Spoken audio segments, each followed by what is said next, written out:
inun kong dik zo turin tika.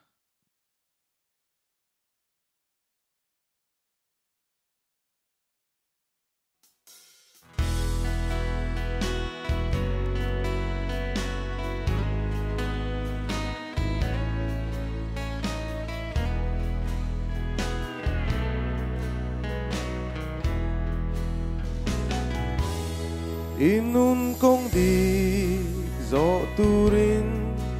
olalpa Katling dâu lâu xuôi na lâu chua Ngày tua na thiang lim lệ phil Om đàn môi lệ tra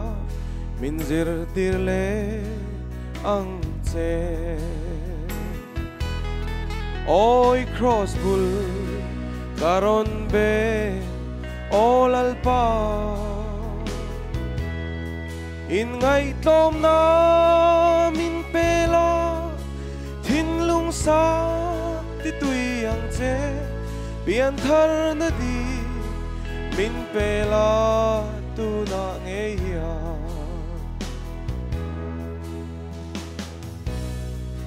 Kasual zong olalpa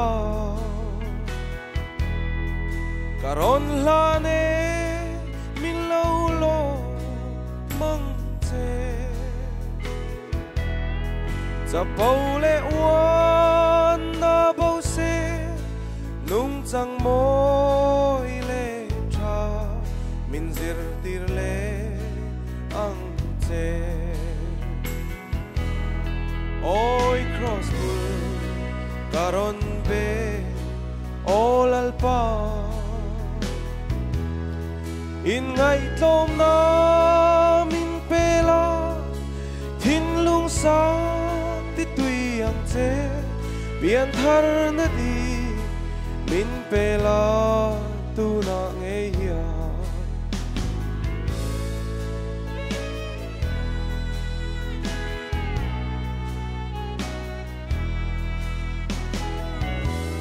Lo mazai lo